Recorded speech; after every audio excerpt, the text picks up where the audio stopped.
नमस्कार दोस्तों, जय हिंद क्लासेस के YouTube परिवार पर आप सभी लोगों का फिर से स्वागत है। दोस्तों अपन पढ़ रहे थे राजस्थान का इतिहास और राजस्थान के इतिहास में दोस्तों अपन ने सभ्यता का अपना जो टॉपिक है वो चल रहा था। दोस्तों जो नेक्स्ट क्लास जो अपनी हुई थी उस कक्षा में अपन ने जो आहड़ सभ्यता और एक बालाथल सभ्यता है, इन दोनों का अपन ने भलीभांति रूप से अध्ययन किया था। दोस्तों इसके बाद में देखिएगा आहड़ जो सभ्यता है उस आहड़ सभ्यता में कुछ विशेषताएं अपन ने पढ़ी थी जो बार बार एग्जाम में पूछी जाती हैं। जैसे कि एक भुना हुआ कपड़ा कहाँ से मिला, तो बालाथल सभ्यता से मिला है जो कि उदयपुर जिले में है। उदयपुर जिले की ही एक दूसरी सभ्यता जो पहले अपन ने अध्ययन किया उसका नाम है आहड़ सभ्यता, जिसका प्राचीन नाम है अगाटपुर। ठीक है दोस्तों, इस जो इसका जो प्राचीन नाम है अगाटपुर, इस अगाटपुर आहड़ और ये जो किस नदी के किनारे है, तो बेडस नदी के किनारे है, ऐसा कहा जाता है इस सभ्यता के लिए।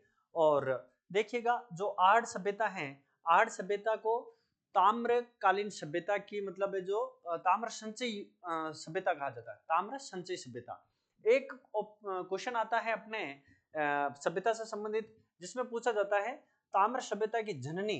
देखिएगा एक तो ताम्र संचयी सभ्यता, एक तो शब्द है संचयी और दूसरा शब्द है आपका जननी।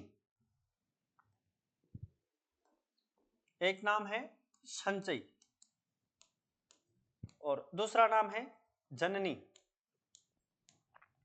देखिएगा संचय का अर्थ होता है कि यहां पर उसके प्रमाण मिले हैं, लेकिन जननी की मतलब जितने भी प्रकार के तांबे के उपकरण से लेकर जो तांबा सप्लाई किया जाता था हर जगह पर, वो सप्लाई किस सभ्यता से किया जाता था, तो ऐसी सभ्यता का नाम है जिसका नाम है ताम्र सभ्यता की जननी। और ताम्र सभ्यता की जननी जो है वो कहलाती है गणेश्वर सभ्यता। कौन सी सभ्यता कहलाती है?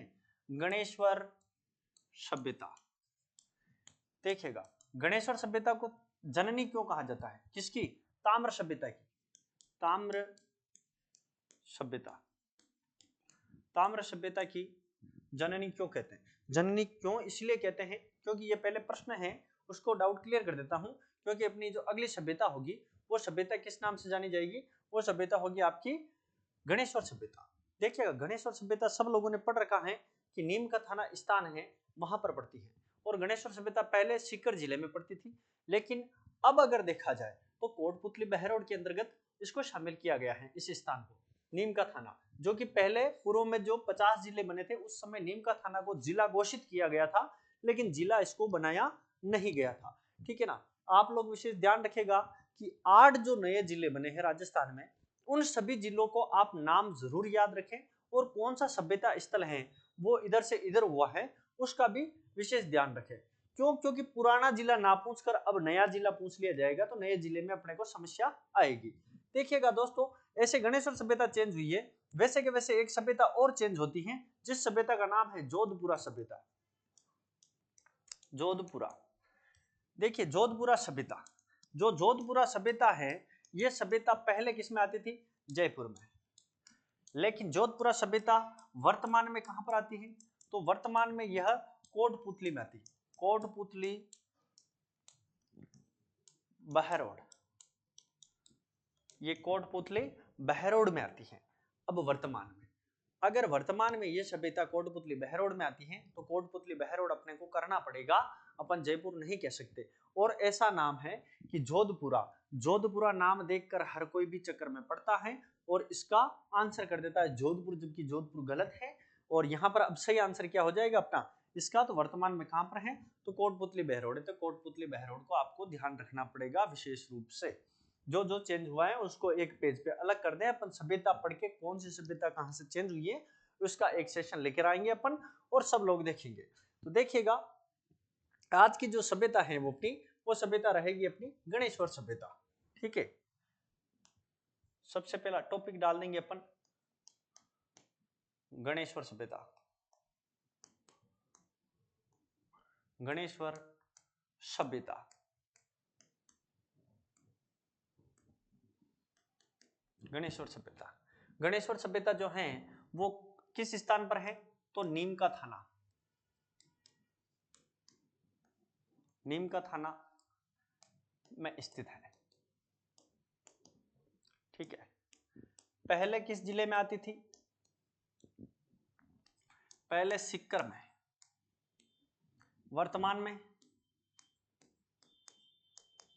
वर्तमान में यह जो सभ्यता है अपनी गणेश्वर सभ्यता, ये गणेश्वर सभ्यता किसमें आती है? अपनी कोटपुतली बहरोड,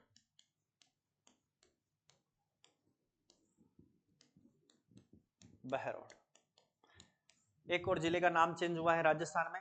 राजस्थान में जो बरथरी नगर किया गया है वो आपका खेड़तल तिजारा जो जिला था उस जिले का नाम बदलकर क्या रख दिया गया है? भरथरी नगर रख दिया गया है, नाम परिवर्तन किया गया है। सब जगह पर भरथरी नगर किया जाएगा, ठीक है ना। तो वहां के लोगों को कुछ समस्या आ सकती है पहले पहले, लेकिन एक बार चेंज होने पर स्थायी रहेगा, ठीक है ना। तो सभ्यता स्थल है वो कहां पर है? कोटपुतली बहरोड जिले में आएगा।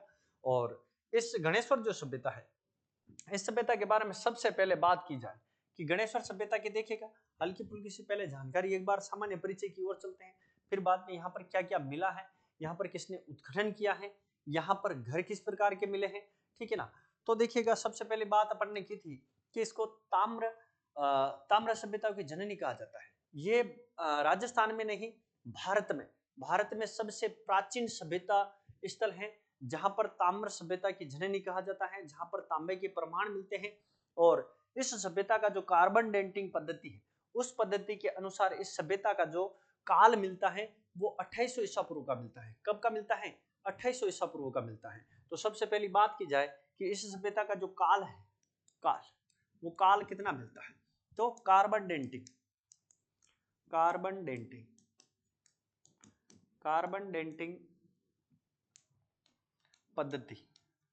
पद्धति के अनुसार 2800 ईसा पूर्व मिलता है। किसका काल मिलता है? गणेश्वर सभ्यता का काल 2800 ईसा पूर्व मिलता है। नीम का थाना में स्थित है और इस सभ्यता को क्या कहते हैं? ताम्र सभ्यता की जननी कहते हैं। क्यों कहते हैं? ताम्र सभ्यता की जननी। जितनी भी सभ्यता विकसित हुई है उन सभी सभ्यताओं में अव्वल नंबर पर सभी जगह पर तांबे की जो सप्लाई की जाती थी वो सप्लाई यहां से की जाती थी। ताम्र सभ्यता की जननी कहा जाता है। राजस्थान की ही नहीं, क्या राजस्थान की ही नहीं पूरे भारत की सबसे प्राचीन, राजस्थान की ही नहीं भारत में सबसे पुरानी किस मामले में? ये आपके तांबे के मामले में। देखिएगा ताम्र सभ्यता की जननी इस सभ्यता को इसलिए कहा जाता है क्योंकि इस ताम्र सभ्यता में, इस जो गणेश्वर सभ्यता है, इस गणेश्वर सभ्यता में यहाँ से कालीबंगा में, हड़प्पा में, हर जगह पर तांबे की क्या की जाती थी? सप्लाई की जाती थी, ठीक है ना, यहाँ से। और ये जो मिलता था, तांबा जो निकलता था वो तांबा खेतड़ी से निकलता था, ठीक है ना, खेतड़ी से। और खेतड़ी से पहले इस तांबे को कहां पर लाया जाता था? यहाँ पर लाया जाता गणेश्वर में, और गणेश्वर से फिर इसको इंपोर्ट एक्सपोर्ट किया जाता था, हर जगह पर वितरित किया जाता था। ऐसा कहा जाता है प्राचीन काल में कि यहाँ पर पहले तांबा यहाँ पर आकर शुद्ध किया जाता था और फिर बाद में यहाँ से दूसरी जगह पहुंचाया जाता था। और यहाँ पर देखिएगा, यहाँ विशेष बात यह है कि यहाँ की जो घर हैं वो घर यहाँ पर पत्थरों से निर्मित है, ठीक है ना। यहाँ पर किसी भी प्रकार की ईंटों का प्रयोग, दूसरी चीजों का प्रयोग नहीं किया गया है। यहाँ पर ईंटों से निर्मित नहीं होकर यहाँ के जो घर हैं वो घर किससे निर्मित हैं? तो पत्थरों से निर्मित हैं। इस बात का विशेष ध्यान रखिएगा क्योंकि पत्थरों के घर यहीं पर मिले हैं और किसी दूसरे स्थान पर नहीं मिले हैं। यहाँ पर जितने भी प्रकार के साधन मिले, संसाधन मिले, सारे के सारे किसके बने हुए मिले हैं? तांबे से बने हुए मिले हैं, जिनमें 99% क्या है? तांबा है, प्योर तांबा है। यहाँ पर कुल्हाड़ा मिला है, फरसा मिला है, ठीक है ना, बाणाग्र मिले हैं। तो सारे के सारे किसके बने हुए हैं? तांबे के बने हुए। मछली पकड़ने का कांटा है वो भी किसका मिला है? मछली। ये प्रश्न पूछा हुआ है कि मछली पकड़ने का कांटा कहां पर मिला है? तो मछली पकड़ने का जो कांटा है वो आपका गणेश्वर सभ्यता में मिला है, और गणेश्वर सभ्यता में ये तांबे से निर्मित है। इसका भी आप लोग विशेष ध्यान रखिएगा क्योंकि यहाँ से बार बार प्रश्न पूछे जाते हैं, ठीक है ना। आप साथ के साथ नोट करना चाहें तो इसको नोट कर सकते हैं या आप लोग इसका स्क्रीनशॉट भी ले सकते हैं। ठीक है दोस्तों, देखिएगा गणेश्वर सभ्यता जो है वो पहले, अब बात करते हैं कि ये किस नदी के किनारे पर है। हाँ जी, अगली बात करें किस नदी के किनारे पर है, तो गणेश्वर सभ्यता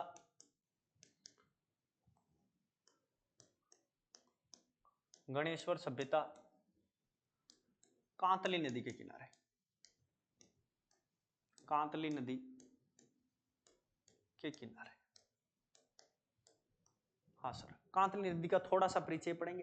कांतली नदी जो है वो कांतली नदी लगभग 100 किलोमीटर लंबी है, ठीक है ना। कितने किलोमीटर लंबी? 100 किलोमीटर लंबी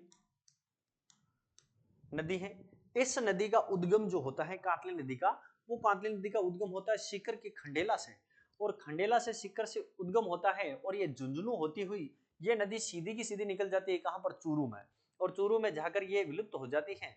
इस नदी को आंतरिक प्रवाह की नदी कहा जाता है, आंतरिक अफवाह तंत्र की नदी कहा जाता है, ठीक है ना। तो कांतली नदी है वो कहां से निकलती है? सीकर, सीकर के खंडेला से उद्गम, खंडेला से उद्गम,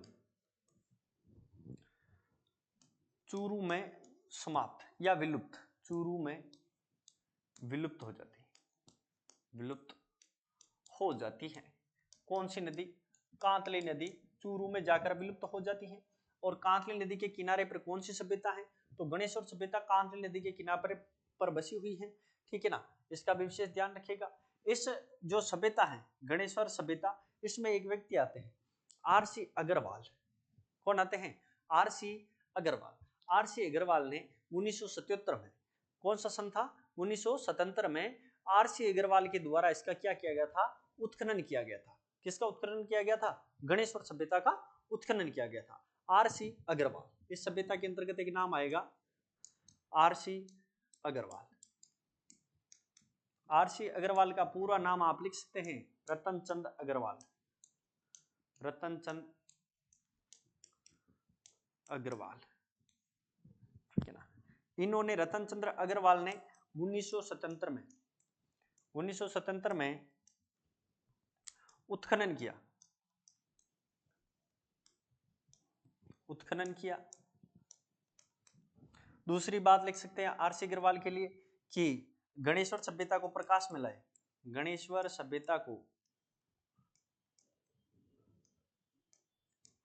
गणेश्वर सभ्यता को प्रकाश में लाने का जो कार्य किया है, प्रकाश में लाए, प्रकाश में लाने का जो कार्य किया है वो किसने किया है? आपके रतनचंद्र अग्रवाल ने किया है, ठीक है ना। तो यहां तक की जानकारी आशा करता हूं आप लोगों से कि आप लोगों को समझ में आ गई होगी। आप इसको नोट कर सकते हैं, आप इसको स्क्रीनशॉट भी ले सकते हैं साथ का साथ में। हाँ जी, देखिएगा अगली बात करें कि गणेश्वर सभ्यता से अपने को कौन कौन सी चीजें मिली हैं, ठीक है ना। तो उनकी भी बात करते हैं। ताम्र उपकरण यहाँ से कौन कौन से मिले हैं उनकी बात कर लेते हैं सबसे पहले। हाँ जी, अगली बात करें ताम्र उपकरण जो क्या क्या मिले हैं यहाँ से अपने को। ताम्र उपकरण, सबसे पहली बात करें मछली पकड़ने का कांटा, मछली पकड़ने का कांटा मिला।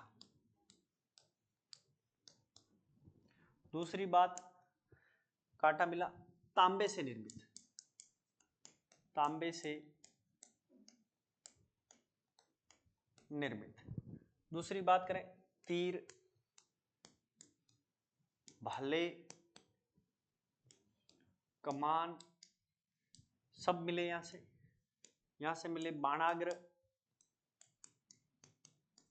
यहां से मिले चूड़ियां,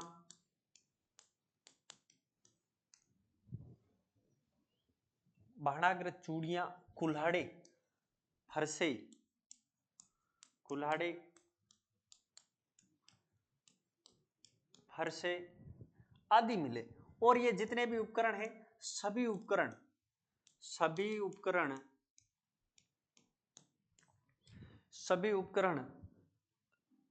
99% तांबे से निर्मित है, तांबे से निर्मित है। बात ध्यान में रह जाएगी। तांबे से निर्मित उपकरण कहां पर मिले हैं सर्वाधिक? तो सर्वाधिक ताम्र उपकरण यहां से गणेश्वर सभ्यता से मिले हैं। यहाँ के लोग, यहाँ के कहाँ के लोग? गणेश्वर सभ्यता के लोग। गणेश्वर सभ्यता के लोग अन्य धातु से परिचित नहीं थे। क्यों? क्योंकि यहाँ पर धातु सर्वाधिक पाई गई थी, वो तांबा पाई गई थी, तो सारा काम इनका तांबे से चल रहा था, तो दूसरे की आवश्यकता ही नहीं थी। गणेश्वर सभ्यता के लोग, सभ्यता के लोग अन्य धातु से परिचित नहीं थे, अन्य धातु से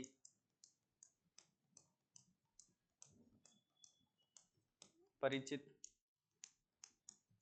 नहीं थे,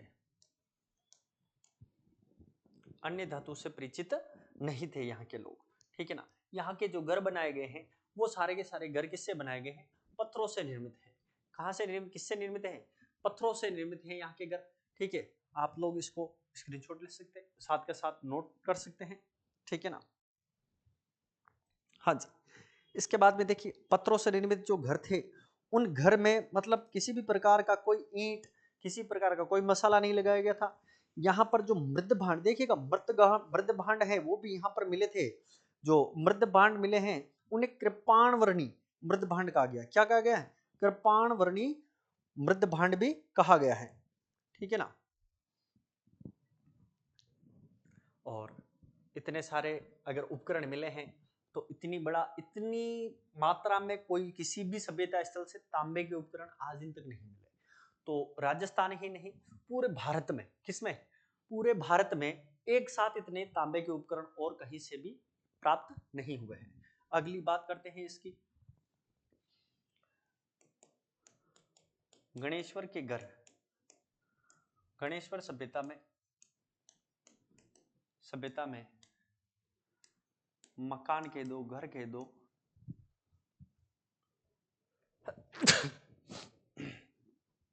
मकान, सॉरी माफी चाहूंगा, पत्थरों से निर्मित है, पत्थरों से निर्मित मिले हैं। किससे निर्मित मिले हैं? पत्थरों से निर्मित मिले हैं। दूसरी बात करें कि यहां पर मृद भांड, मृद भांड मिले हैं, जिन्हें मृद भांड को कृपाण वर्णी, किस नाम से? कृपाण वर्णी मृद भांड कहा गया। मृद भांड कहा गया। भारत में इसके अलावा तीसरा पॉइंट आ जाएगा, भारत में गणेश्वर के अलावा, गणेश्वर के अलावा कहीं से इतने ताम्र उपकरण नहीं मिले, ताम्र उपकरण प्राप्त नहीं हुए, प्राप्त नहीं हुए। ये है अपनी छोटी सी गणेश्वर सभ्यता। गणेश्वर सभ्यता के बारे में जो मेन मोस्ट जो पॉइंट हैं पढ़ने पड़े हैं, उनको आप विशेष ध्यान रखिएगा, बार बार इनको अध्ययन करते रहिएगा, क्योंकि आने वाले एग्जामों में जैसे सभ्यता से आप 1 या 2 प्रश्न 100% मान के चलिए, कोई सा भी एग्जाम दे दीजिएगा राजस्थान में, सारे के सारे मतलब सभ्यता से प्रश्न पूछे जाएंगे। मतलब 2 या 3 प्रश्न, एक क्वांटिटी होती है प्रश्नों की, एक स्तर होता है कि इस टॉपिक से इतने प्रश्न आएंगे, इतने इससे आएंगे, ठीक है ना। तो सिलेबस के अकॉर्डिंग देखें, चाहे आप बिना सिलेबस के भी देखें, तो भी गणेश्वर सभ्यता से प्रश्न बनता ही बनता है। बहुत इंपॉर्टेंट है, क्योंकि भारत में, राजस्थान में नहीं, भारत में भी इसको जाना जाता है, ठीक है ना। तो देखिएगा, इसके बाद में अगली सभ्यता स्थल लेते हैं अपन। तो वो सभ्यता स्थल आता है अपना, जैसे चित्तौड़गढ़ जिले में एक सभ्यता है जो प्राचीन है। देखिएगा, प्राचीन काल जो सभ्यता स्थल हैं उनको पहले अपन अध्ययन करेंगे। बाकी बहुत सारे सभ्यता स्थल खोजे गए हैं, उन सभी का अध्ययन करने वाले हैं, लेकिन जो प्राचीन है, जहां से मेन मोस्टली प्रश्न आए हुए हैं, उन सभ्यता स्थल को अपन सबसे पहले पढ़ेंगे, ठीक है ना। तो इसके बाद में एक सभ्यता स्थल बहुत प्राचीन है, जिसको मतलब मध्यमिका के नाम से जाना जाता है, जिसको नगरी सभ्यता भी कहते हैं। मध्यमिका उसका प्राचीन नाम मिलता है, नगरी का। और ये नगरी का जो प्राचीन नाम मध्यमिका है, मध्यमिका को महाभारत काल में जो शिवी जनपद था, उस शिवी जनपद की क्या बताई गई है, राजधानी बताया गया है। क्या बताया गया है, राजधानी बताया गया है। किसका, शिवी जनपद की राजधानी बताई गई है मध्यमिका को।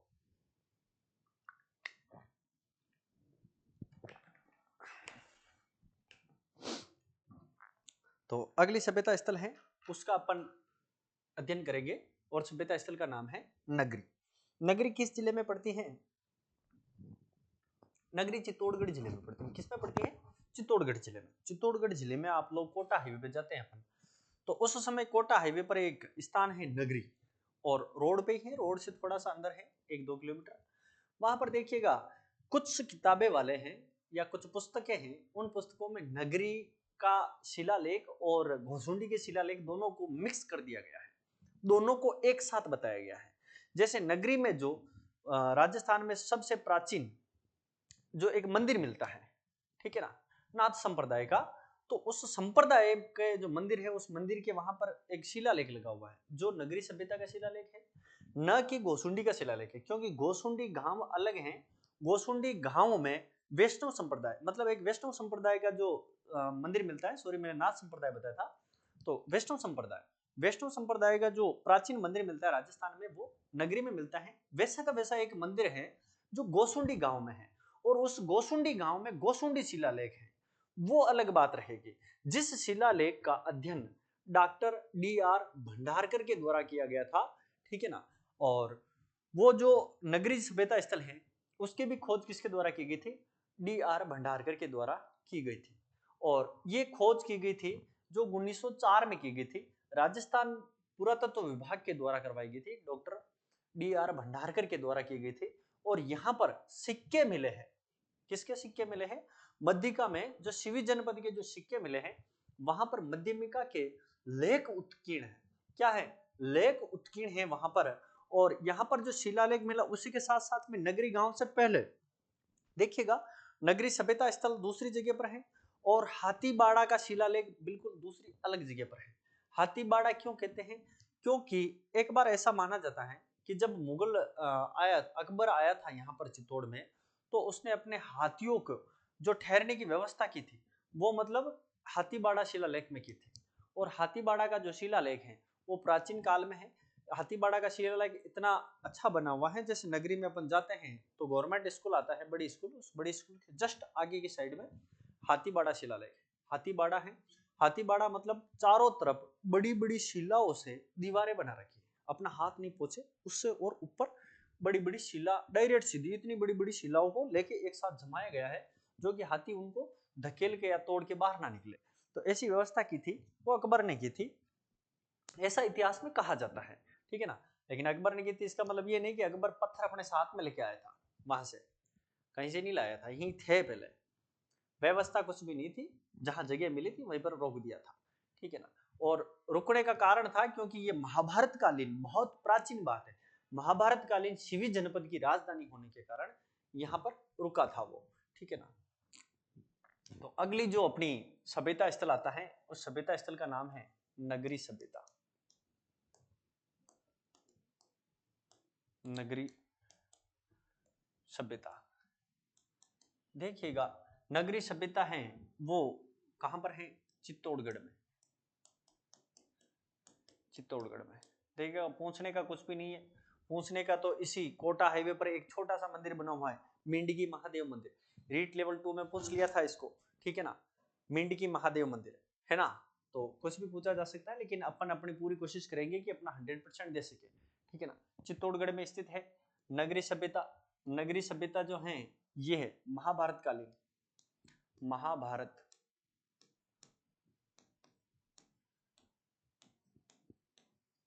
महाभारत कालीन शिवी जनपद,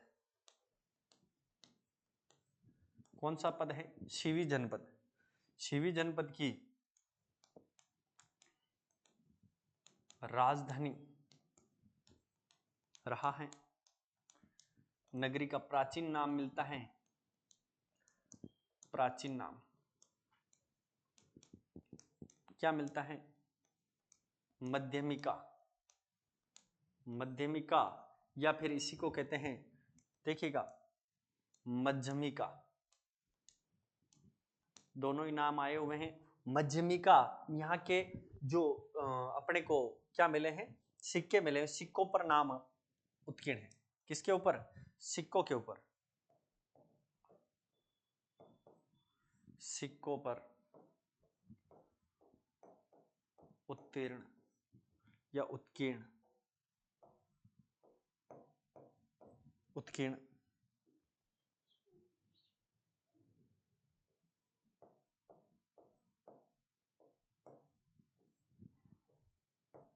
सिक्कों पर नाम उत्कीर्ण, किसका? आपके मध्यमिका या मध्यमिका, ठीक है ना। ये जो सबसे पहले अगर इस नगरी सभ्यता के जो मतलब प्रमाण मिलते हैं कि यहाँ पर नगरी सभ्यता है, तो इसका उल्लेख सबसे पहले पाणिनि के द्वारा किया गया था। किसके द्वारा? पाणिनि। पाणिनि के द्वारा इसका उल्लेख मिलता है। पाणिनि द्वारा उल्लेख किया गया है अपने ग्रंथों में। किसका? नगरी सभ्यता का। तो छोटी सी सामान्य जानकारी है, उसको एक बार आप लोग नोट करिए या फिर इसका स्क्रीनशॉट भी ले सकते हैं, मैं साइड में बताता हूं। हाँ जी, अगर नगरी की बात करें कि नगरी में और कौन कौन सी विशेषता पाई जाती है, नगरी या फिर इसको कहते हैं मध्यमिका के नाम से भी जाना जाता है। पाणिनि के द्वारा इसका उल्लेख किया गया है, ठीक है। और राजधानी कौन रहा था? मध्यमिका नगरी रही थी, ठीक है नहीं। यहाँ पर सिक्के मिले थे जिन पर मध्यमिका की जगह मध्यमिका शिव जनपद का उल्लेख मिलता है। और अगर बात करें कि इसके उत्खननकर्ता की और ये कहां पर किस नदी के किनारे पर है, तो इसके आगे सामान्य जानकारी के आगे ये जानकारी भी अपन ऐड करते हैं इसके साथ में। तो देखिएगा, सबसे पहले किस नदी के किनारे है, तो नगरी बेड़च नदी, बेड़च नदी के किनारे स्थित है। नदी के किनारे स्थित है, ठीक है ना। दूसरा, उत्खनन। उत्खनन की बात करें कि उत्खनन किसके द्वारा किया गया है, तो उत्खनन किया था गया था 1904 में। 1904 में डॉक्टर D.R. भंडारकर, भंडारकर द्वारा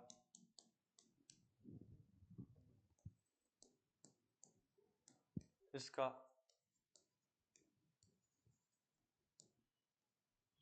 उत्खनन किया गया। यहाँ पर जो सिक्के मिले, सिक्कों पर मैंने वहीं पर आपको नोट डलवा दिया था कि सिक्कों के ऊपर क्या मिला है, तो सिक्कों के ऊपर यहाँ पर मध्यमिका शिव जनपद का उल्लेख मिलता है, ठीक है ना। यहीं पर देखिएगा, यहाँ पर एक मंदिर मिला है। इस नगरी सभ्यता में यहाँ पर एक मंदिर मिला है, जो मंदिर वैष्णव संप्रदाय का प्राचीन मंदिर है, ठीक है ना। जहां पर एक शिवलिंग बना हुआ है इस प्रकार का। अंदर आप कभी जाओ तो देखिएगा, शिव को समर्पित मंदिर है, वैष्णव संप्रदाय का प्राचीन मंदिर है, वैष्णव संप्रदाय, हाँ जी, वैष्णव संप्रदाय का प्राचीन मंदिर।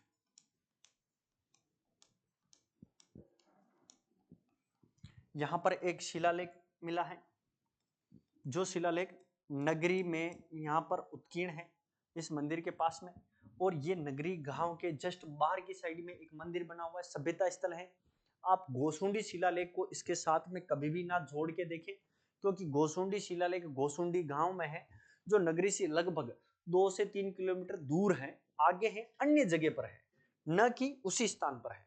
बहुत सारी किताबें आप लोगों को या बहुत सारे चैनल्स आप लोगों को एक ही जगह पर बता देंगे, जो कि सरासर गलत है। इस बात का विशेष ध्यान रखिएगा, क्योंकि मैंने खुद वहां पर जाकर देखा है, इसको फिजिकली जाकर देखा है। आप लोगों को जीवन में मौका मिले तो जरूर जाकर देखिएगा, बड़ा अच्छा सुंदर स्थान है, ठीक है ना। तो मैं, क्योंकि वहां पर बहुत जाने आने का काम पड़ा है मेरा, तो मैं वहां पर बहुत बार गया हूं, इसीलिए आप लोग इसको एक साथ ना करें कभी भी। यहां पर देखिएगा, इस मंदिर की एक बहुत बड़ी ख्याति प्रसिद्ध, यहां पर एक शिलालेख लगा हुआ है, शिलालेख, ठीक है ना, मध्यमिका का वर्णन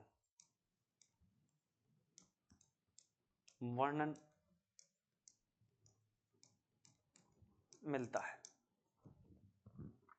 ठीक है, इसी सभ्यता के साथ में अपन दो चीजें और देखेंगे। एक हाथीबाड़ा का शिलालेख मिला है, ये नगरी के अंदर मिला है, ये नगरी में आता है, लेकिन हाथीबाड़ा का शिलालेख नगरी के इस साइड में है और नगरी के उस साइड में क्या है, नगरी सभ्यता स्थल है। एक और मिलता है, दीप स्तंभ मिलता है।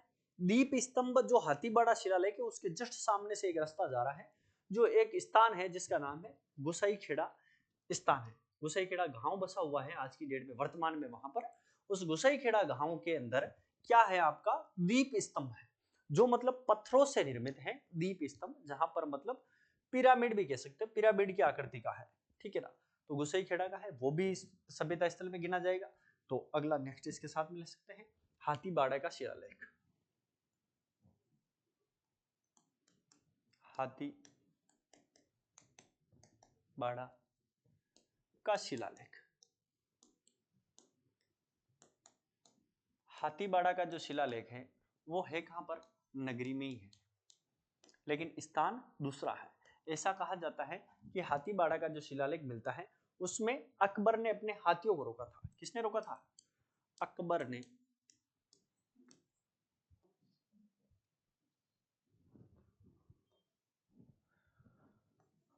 अकबर द्वारा, अकबर ने अपने हाथियों को रोका था। देखो इतिहास में लिखी हुई चीजें हैं तो उनको अपने को देखना पड़ेगा, चाहे अपने विरुद्ध है फिर भी अपने को देखना पड़ेगा। ठीक है ना, क्योंकि अपने देश, अपने भारत, अपने राजस्थान, यहाँ पर सब जगह पर मतलब अधिपत्य अधिकार दूसरे लोगों का हुआ था। मन बड़ा दुखता है कि उस समय इतनी टेक्नोलॉजिया नहीं थी, बाकी कुछ का कुछ कर देते, है ना। आज सारी व्यवस्था है, आज कानून व्यवस्था है, आज इतना बड़ा संसाधन है अपने भारत के पास में, तो ये अलग बात है, लेकिन उस समय ये इतनी जीवंत व्यवस्थाएं अपने पास में नहीं थी।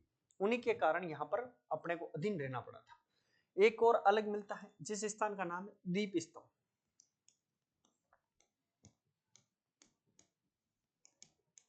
वर्तमान में कहां पर है, गोसाईखेड़ा में, गोसाईखेड़ा में है दीप स्तंभ। आता कहां पर है, नगरी में ही आता है। ठीक है ना, इसका विशेष ध्यान रखेगा। तो ये दो चार बातें थी जिसकी मतलब नगरी की विशेषता की थी। नगरी में अगर और अलग विशेषताओं की बात की जाए तो नगरी में बहुत सारी ऐसी चीजें हैं जो अपने को देखने को मिलती है। जैसे द्वितीय ईसा पूर्व शताब्दी का शंकुकालीन मंदिर, इस जो मंदिर बनाया ना वैष्णव संप्रदाय का मंदिर है, उस मंदिर का खोज भी देखेगा नगरी सभ्यता स्थल पूरा अगर किसी के द्वारा खोजा गया है तो वो व्यक्ति कौन है, D.R. भंडारकर। व्यक्ति कौन आ रहा है, D.R. भंडारकर।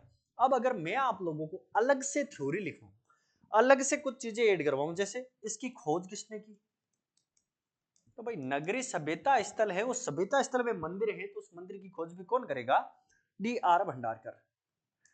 D.R. भंडारकर। ये जो मंदिर है ये द्वितीय शताब्दी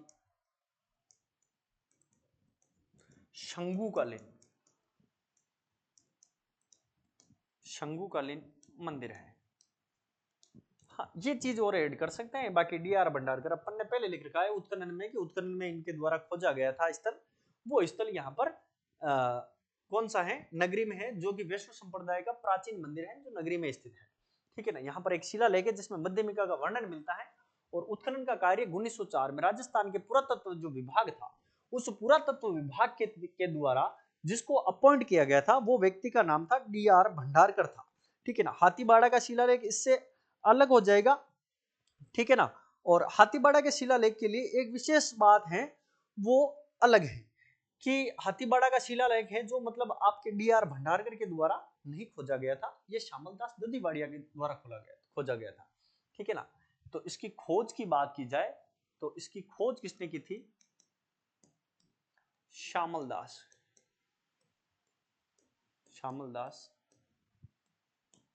दद्दीवाड़िया। हाँ, यहां पर थोड़ा सा अंतर लेगा देखने को दद्दीवाड़िया द्वारा। लेकिन इस शिलालेख को वापस पढ़ा किसने था, ठीक है ना, इसको पढ़ा था, तो पढ़ने का काम तो इसको पढ़ा गया, पढ़ने का काम डीआर भंडारकर करेंगे, भंडारकर। अब बताइए आप लोग, तो कहा चेंजेस कहां पर मिला, केवल और केवल खोज में थोड़ा सा अंतर मिला है अपने को, श्यामलदास ददीवाड़िया के द्वारा इसकी खोज की गई थी, बाकी पढ़ा किसके द्वारा गया था, डीआर भंडारकर के द्वारा इसको पढ़ा गया था। तो ये रहा था अपना नगरी सभ्यता, और जो अपन ने पढ़ी थी गणेश्वर सभ्यता। देखिएगा अगली जो सभ्यता आती है, जैसे उस सभ्यता को स्थल को लेते हैं, देखिएगा इधर उधर की सभ्यता ने क्रम वाइज, क्या क्रम वाइज ले सर, सभ्यता में कभी भी कोई क्वेश्चन है वो क्रम वाइज नहीं पूछा जाता है एग्जाम में, तो आप लोग इसको ऊंट पटांग तरीके से पढ़ेंगे, तब तक आप लोगों को इस याद भी नहीं होगा। ऊंट पाट मतलब आगे पीछे पढ़ने से क्या होगा, आपको याद होगा ज्यादा, ठीक है ना। देखिएगा सेपरेट सभ्यता है, जैसे नगरी सभ्यता को गणेश्वर सभ्यता में ऐड ही नहीं कर सकते, दोनों सभ्यता अलग हो चुकी है। राजस्थान की सभ्यता पढ़ रहे हैं अपन, तो राजस्थान की सभ्यता में पूरे राजस्थान में कहीं पर भी जो प्रसिद्ध सभ्यता है वो टॉपिक ले लो, कोई समस्या वाली बात नहीं, ठीक है ना, सबको पढ़ना ही है अपने को, ठीक है। अगली जो सभ्यता आती है इसके बाद में, उस सभ्यता का नाम है, भीलवाड़ा जिले में पड़ती है, और भीलवाड़ा जिले में जो सभ्यता है उस सभ्यता का नाम है बेराट सभ्यता, ठीक है ना। बेराट, बेराट आपकी जयपुर में पड़ जाएगी, ठीक है ना।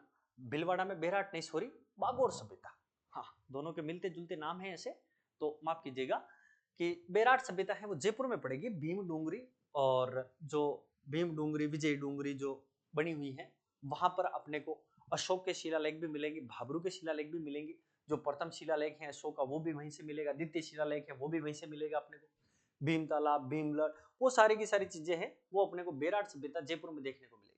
लेकिन अब बेराट जो सभ्यता है वो भी आपकी जयपुर में नहीं रही, क्यों, क्योंकि वो भी आपकी कहां पर चली गई है, कोटपुतली बहरोड जिले में चली गई है, क्योंकि जिला अलग होने की वजह से थोड़ा सा दूरी पर है जयपुर से, इसलिए वो अलग चली गई है।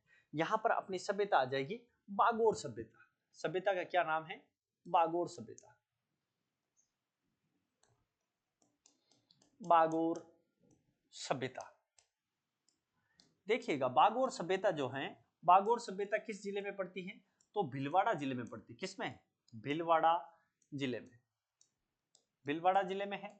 दूसरी बात करें कि बागोर सभ्यता जो है वो किस नदी के किनारे पर बसी हुई है, तो बागोर सभ्यता जो है दोस्तों वो आपकी कोठारी नदी के ऊपर बसी हुई है। कोठारी नदी का एक बांध है जिसको बार बार बहुत पूछा गया है, कोठारी नदी का मेजा बांध, मेजा बांध किस नदी पर बना हुआ, मेजा बांध किस जिले में है, ये सारे प्रश्न आए हुए हैं। तो यहाँ पर कोठारी नदी भीलवाड़ा जिले में फेमस है, कोठारी नदी के किनारे, कोठारी नदी के किनारे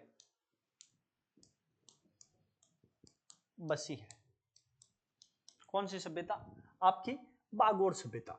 देखिएगा बागोर सभ्यता के साथ साथ में अपन भीलवाड़ा जिले की दो तीन चीजें और हैं उसको भी अपन देखेंगे, जैसे वस्त्र नगरी हो गई, टेक्सटाइल सिटी हो गई, तो ये सारी बातें किसके लिए कहा जाता है, भीलवाड़ा जिले के लिए कहा जाता है। और नए जिले हैं, उन नए जिलों से अब की बार जो पेपर में प्रश्न पुटअप होंगे वो थोड़े से आपको मतलब थोड़ा सा अपने को इधर उधर कर सकते हैं, अपने माइंड को डाइवर्ट करवा सकते हैं।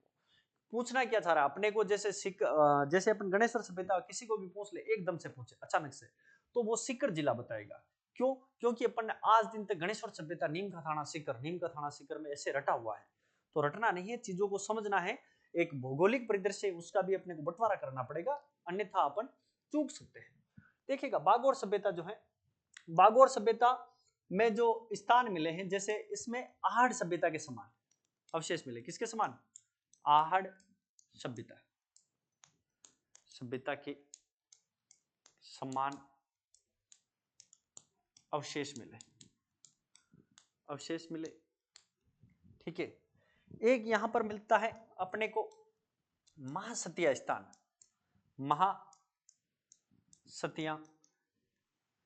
स्थान, ये कहां पर है महासतिया, तो ये आप विशेष ध्यान रखिएगा, बागोर सभ्यता में कहां पर है, बागोर सभ्यता, बागोर सभ्यता, क्यों, क्योंकि आप लोग नोट डालकर यहां पर नोट कर सकते हैं कि बागोर सभ्यता की तरह महासतियों का टीला, महासतिया का टीला देखिएगा महासतियों का टीला जो है वो अलग हो जाएगा और ये मेवाड़ के महाराणाओं का शाही शमशान, मेवाड़ के महाराणाओं का शाही शमशान गंगोद्भव स्थान है। और उस स्थान को किस नाम से जाना जाता है, तो उस स्थान को महासतियों के टीले के नाम से जाना जाता है। तो इसको भी नोट में ध्यान में रखिएगा, मेवाड़ के महाराणा का शाही शमशान, शाही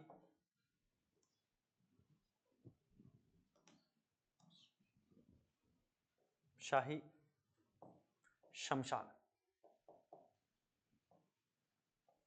शाही शमशान, ये महासतियों का टीला है। महासतियों के टीलों को ये स्थान है कहां पर, गंगोद्भव।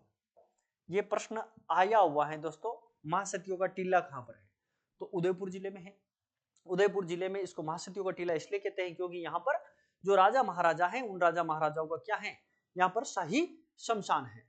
ठीक है ना, तो इसका आप स्क्रीनशॉट लेना चाहे तो भी ले सकते हैं। बागोर सभ्यता की और अगर अन्य बात करें अपन कि बागोर सभ्यता जो है उसका उत्खननकर्ता कौन है, तो उत्खननकर्ता देखिएगा कोठारी नदी के किनारे विकसित हुई है और उत्खननकर्ता डॉक्टर वीरेंद्रनाथ मिश्रा आ जाएंगे। कौन आ जाएंगे, डॉक्टर वीरेंद्रनाथ मिश्रा। आहड़ के समान यहाँ पर अवशेष प्राप्त हुए हैं, महासतियों का टीला और महासतिया स्थान। ठीक है ना, देखिएगा थोड़ा मेरे हिसाब से उल्टा किया है मैंने, हाँ अभी का अभी करेक्शन कर लीजिए। टीला जो है वो आपका भीलवाड़ा में ही रहेगा, केवल महासतिया स्थान है वो उदयपुर में। थोड़ा सा सॉरी गलती से उल्टा हो गया मेरे से, ठीक है ना, तो इसको लिख सकते हैं महासतियों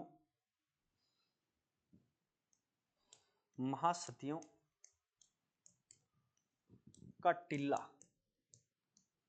टीला कहां रहेगा अपना, बागोर में। और महासतिया जो स्थान है, महासतिया नामक स्थान है, महासतिया स्थान, ये स्थान कहां पर रहेगा आपका, मेवाड़ के महाराणा का शाही शमशान रहेगा। इसका विशेष ध्यान रखिएगा। देखिएगा जैसे मैं भी, देखिए अपने आप में कोई परिपूर्ण नहीं होता है और ये गलतियां ही हैं जो अपने को एग्जाम में आगे लाती है। ठीक है ना, तो जैसे मेरे से गलती हुई है तो सभी लोग अपन इंसान ही है और इंसान क्या है, गलतियों का पुतला है, गलती हो सकती है। ठीक है ना, लेकिन गलती को सुधारना बहुत इंपॉर्टेंट है। तो साथ का साथ इसका विशेष ध्यान रखिएगा, किसी के दिमाग में फिट हो जाए कि महासतियों का टीला उदयपुर में है तो वो निकाल दे, और वो बागोर सभ्यता स्थल का एक स्थान है जहां पर इसको देखा जाता है। अगली बात करें कि इसके बाद में कि बागोर जो सभ्यता है, बागोर सभ्यता में आपकी उत्खनन किसने किया था, हाँ खोज। देखिएगा आपको यहाँ पर खोज पूछ ले, उत्खनन पूछ ले, क्योंकि कुछ सभ्यता स्थल है जैसे कालीबंगा थे तो उसमें खोज अलग व्यक्ति ने की थी और उत्खनन अलग व्यक्ति ने किया था। ठीक है ना, खोज अमलानंद घोष ने की थी और आपका उत्खनन बीबी लाल और बी के थापर ने किया था। ठीक है ना, तो यहां पर खोज और उत्खनन एक ही व्यक्ति कर रहा है,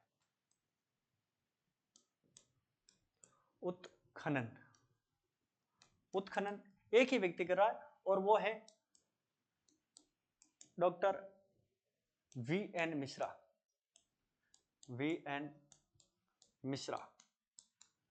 ठीक है ना, और ज्यादा विशेष ध्यान में नहीं रखना है क्योंकि आहड़ सभ्यता के समान यहाँ पर अपने को अवशेष प्राप्त हुए हैं।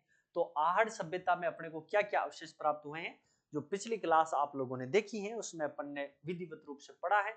बिना कहा जा सकता है कि बिना हत्थे वाला जलपात्र वगैरह, ऐसी बहुत सारी बातें पढ़ी थी अपन ने, मृद भांड को लेकर पढ़ी थी अपन ने।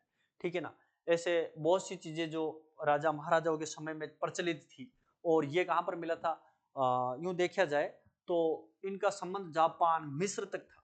क्यों, क्योंकि वहां पर भी ऐसी अवशेष मिले हैं तो उनकी दोनों की तुलना की गई है आपस में वापस कि एक पात्र यहाँ पर मिला है, एक पात्र वहां पर मिला, इसका मतलब इन दोनों का आपस में कहीं न कहीं कोई व्यापारिक रूप या व्यवसायिक रूप से संबंध था।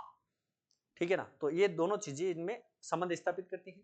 आज की जो सभ्यता है जो अपन ने पढ़ी है उन सभ्यता में देखिएगा, मैं फिर से रिपीट कर देता हूँ, 3 सभ्यता देखी है अपन ने और तीनों सभ्यताओं को एक बार फिर से रिपीट कर देता हूं। हाँ, सबसे पहले जो गणेश्वर सभ्यता है,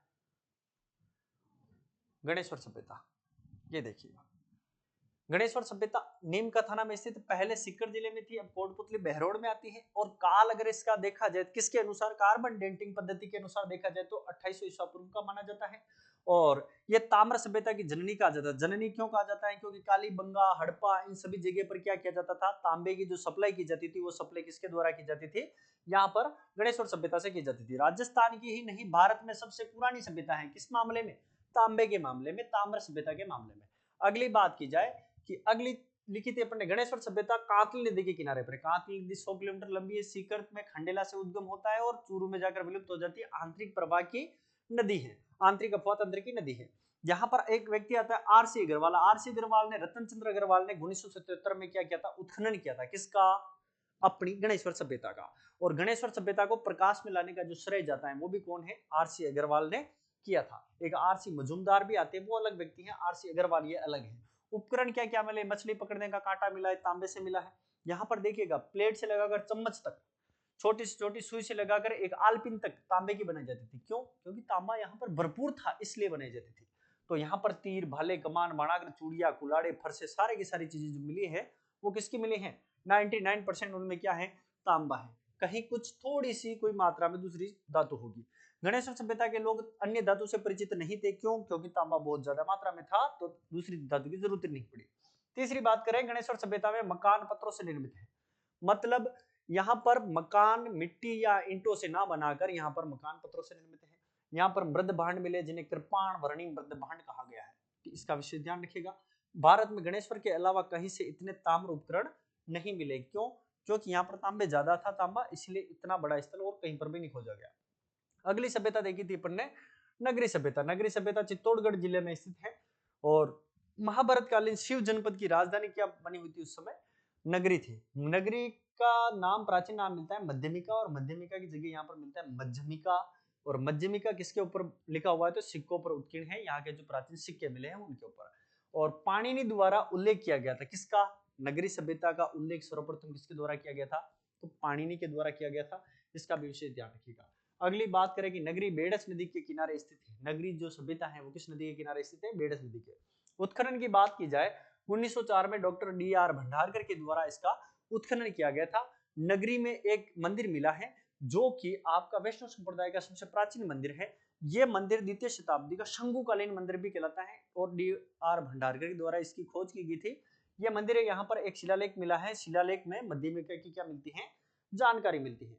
अगली बात की जाए कि हाथीबाड़ा का शिलालेख, हाथीबाड़ा के शिलालेख की खोज है वो श्यामलदास ददीवाड़िया ने की थी और इसको जो पढ़ा गया था वो पढ़ा किसके द्वारा गया था, डी.आर. भंडारकर के द्वारा पढ़ा गया था। एक दीप स्तंभ है, गुसाईखेड़ा नगरी में ही है। ये भी बड़ा एक त्रिकोण नुमा, ऐसे त्रिभुज के जैसे इस प्रकार से एक पिरामिड की आकृति में बना हुआ है और यहाँ पर दीप जलाया जाता है, मतलब एक रोशनी के लिए, ठीक है ना। तो ये भी कहाँ पर मिलता है, अपने यहाँ नगरी सभ्यता में मिलता है। अगली आती बागोर सभ्यता, भीलवाड़ा में है, कोठारी नदी के किनारे है। अगर इसके उत्खनन की बात करें तो डॉक्टर वी.एन. मिश्रा के द्वारा इसका उत्खनन किया गया था और यहाँ पर 8 सभ्यता के समान अवशेष मिले हैं। यहाँ पर एक स्थान है जिसका नाम है महासतियों का टीला, जो बागौर सभ्यता का स्थल है।